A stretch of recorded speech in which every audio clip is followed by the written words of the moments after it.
Okay friends, आज है दोस्तों यहाँ पे 26 मई 2001 के और यहाँ पे फ्रेंड्स इंडियन गवर्नमेंट ने एक गाइडलाइंस जारी किया था सभी सोशल मीडिया प्लेटफॉर्म्स के लिए, और जिसमें से गवर्नमेंट ने बोला था कि भैया आपको इन सारे नियमों को फॉलो करना पड़ेगा, और आप इन नियमों को फॉलो नहीं करते हो तो अंडर सेक्शन 79 के तहत आप सभी लोगों के खिलाफ एक्शन लिया जाएगा। अब दोस्तों यहाँ पे अभी तक नाम था भैया Facebook, Twitter, Instagram, right, but इनमें से और भी देखो, ऐसा नहीं है कि सिर्फ यही थे, वो हर एक एप्लीकेशन जो जिसपे कुछ ना कुछ, चाहे वो कमेंट का सेक्शन हो, चाहे वो मैसेज भेजने का सेक्शन हो, नेक्स्ट बजट कोई भी ऐसी चीज़ हो, वो हर इस दायरे में आते हैं। अब ये इनका ही नाम क्यों आ रहा था, क्योंकि भैया ये बहुत पॉपुलर थे, जिसकी वजह से इन्हीं का नाम लिया जा रहा था। तो फ्रेंड्स यहाँ पे बहुत सारे लोगों ने, यानी जैसे बात करेगा गूगल का या फेसबुक का, इन लोगों ने तो बोला कि भैया अभी थोड़ा सा वक्त दो हमें, ताकि ये बहुत कम टाइम था 3 महीने का, क्योंकि ये टीम बैठाना, ये सारी चीज़ें करना बिकॉज बिग टास्क, तो हमें थोड़ा वक्त और चाहिए।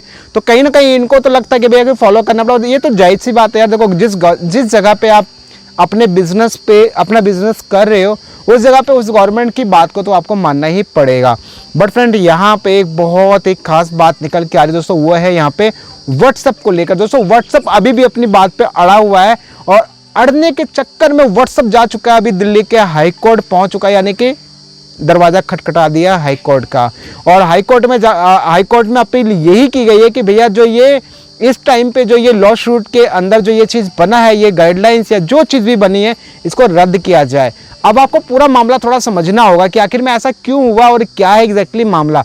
देखो व्हाट्सएप का मामला पहले से चल रहा था, व्हाट्सएप के अगेंस्ट तो पहले से गवर्नमेंट चल रही थी कि भैया आपको जो आपका ये एंड टू एंड इंक्रिप्टेड है, इसके जो भी आपका डेटा भैया आपको बचा के रखना पड़ेगा, और आपको ये चीज़ जरूर साझा करना पड़ेगा ज़रूरत पड़ने पर कि आखिर में पहला मैसेज जो कहीं से निकला था उसका मेन ओरिजिन क्या था, केंद्र बिंदु क्या था जहां से वो मैसेज निकला था, ये फाइंड करना बहुत जरूरी है, उसको ट्रेस करना आपका काम है।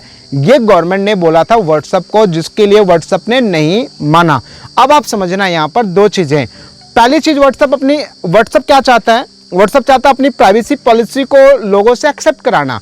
दूसरी चीज़ चाहता है, अब दूसरी चीज़ यहाँ पर गवर्नमेंट बोलती है कि भैया आप उनके जो भी यूजर्स हैं, उन यूजर्स के मैसेज को ट्रेस करो। अब आप सोचिए, व्हाट्सएप के लिए भी एक बिग टास्क है कि भैया हम कौन कौन से मैसेज को ट्रेस करें, क्योंकि गवर्नमेंट कौन से मैसेज को ट्रेस करना चाहेगी, कौन से मैसेज को आइडेंटिफाई करना चाहिए, इसका पता लगाना तो मुश्किल है। तो इसका मतलब सीधी सी बात हो गई कि भैया व्हाट्सएप को तो सारे मैसेज ट्रेस करने पड़ेंगे, चाहे आपका वो प्राइवेट हो, चाहे जैसा मैसेज हो, व्हाट्सएप को तो हर एक मैसेज ट्रेस करना पड़ेगा। तो आप सोचिए कि क्या हाल होगा व्हाट्सएप का, व्हाट्सएप के पास कितना बड़ा डेटा बेस होगा अगर गवर्नमेंट ने इस चीज़ को लागू करने के लिए कह ही दिया। क्योंकि देखो, अगर आपको एक चीज़ और बता दूं, अगर व्हाट्सएप अपनी प्राइवेसी पॉलिसी एक्सेप्ट अगर वापस लेता है तो उसकी अर्निंग के ऊपर बहुत बड़ा इम्पैक्ट पड़ेगा। अगर गवर्नमेंट की बात नहीं मानता है तो गवर्नमेंट आईटी सेक्शन के अंडर जो है 79 के तहत उसके ऊपर एक्शन लेके बहुत बड़ा कदम उठा सकती है। तो यानी कह सकते हो कि व्हाट्सएप को कहीं ना कहीं से दोनों तरफ से लॉस है, और इसमें व्हाट्सएप कोई लॉस नहीं है, इसमें यूजर को भी लॉस है। आप सोचिए कि आपका डेटा अगर गवर्नमेंट ने व्हाट्सएप के ऊपर दबाव डाला और व्हाट्सएप ने ट्रेस करना स्टार्ट किया किसी भी माध्यम से, तो डेफिनेटली आपका हर एक डेटा व्हाट्सएप के पास होगा। आप सोच भी नहीं सकते कि व्हाट्सएप के पास में कितना नंबर ऑफ क्वांटिटी के अंदर उसके पास डेटा बेस होगा। आप अंदाजा लगाइए, तुलना कीजिए कितना बड़ा डेटा बेस हो। तो आप दोस्तों इस तरीके से यहाँ पे व्हाट्सएप अभी भी अपनी बात पे टिका है कि भैया ये जो नियम कानून है, इन सब चीज़ों को वापस लिया जाए, और इस तरीके से हम किसी भी यूज़र का डेटा हम किसी के साथ साझा नहीं कर सकते, ना ही किसी का डेटा हम पढ़ सकते, ना ही किसी का मैसेज हम पढ़ सकते हैं, ये व्हाट्सएप का कहना है। अब दोस्तों एक चीज़ और बता दूँ इसी के साथ साथ कि चाहे वो सिग्नल एप्लीकेशन हो, चाहे वो टेलीग्राम एप्लीकेशन हो, ये लोग भी अगर इंक्रिप्टेड एप्लीकेशन है, इंक्रिप्टेड मैसेज ये अगर फॉरवर्ड करते हैं तो डेफिनेटली ये लोग भी किसी के मैसेज को ट्रेस नहीं करते हैं, ऐसा अकॉर्डिंग टू न्यूज़, यानी जैसा कि वहाँ पर बताया गया है। अब फ्रेंड्स एक बात और आपको समझना होगा, यहाँ पर बहुत ही खास बात आपको समझना होगा कि देखो यार, मैं एक पर्सनली आपको सजेशन देता हूँ। देखिए व्हाट्सएप हो गया, सिग्नल हो गया, चाहे फेसबुक हो गया, टेलीग्राम हो गया, इंस्टाग्राम हो गया, ट्विटर एंड मोर जितने भी सोशल प्लेटफॉर्म्स हैं, ये सब के सब अपने बेनिफिट्स के लिए काम करते हैं। आपको देखना है कि आप कौन सा डेटा इनके साथ साझा कर रहे हो, सबसे मेन चीज़ आपके ऊपर है। तो इसलिए देखो इनका तो भाई इनका क्या है भैया, इनका तो कुछ नहीं जाएगा, आपका बहुत कुछ जाएगा। तो बस सोच समझ के सारी चीज़ें इस्तेमाल कीजिए।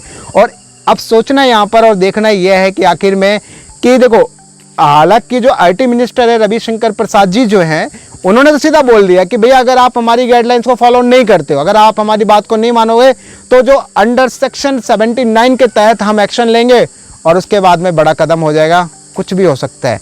तो फ्रेंड्स ये एक यहाँ पे अपडेट है व्हाट्सएप के रिगार्डिंग। व्हाट्सएप जा चुका हाई कोर्ट गवर्नमेंट के अगेंस्ट, और देखते हैं अब क्या ये लड़ना, ये क्या तहत मतलब क्या चीज़ें निकल के आती हैं फाइनल, इसका एक कंक्लूजन क्या निकल के आता है, सब कुछ आपको अपडेट मिल जाएगा। तो जैसा भी कोई अपडेट होगा आपको डेफिनेटली मिल जाएगा। बाकी फिर भी कोई कंफ्यूजन वीडियो के डिस्क्रिप्शन में इंस्टाग्राम के आईडी कमेंट बॉक्स में बताइए आपकी राय क्या है व्हाट्सएप के लेकर या बाकी अदर प्लेटफॉर्म को लेकर, क्या है आपकी राय कमेंट बॉक्स में बताइए। मिलते हैं दोस्तों नेक्स्ट वीडियो में, तब तक जय हिंद, जय भारत, वंदे मातरम।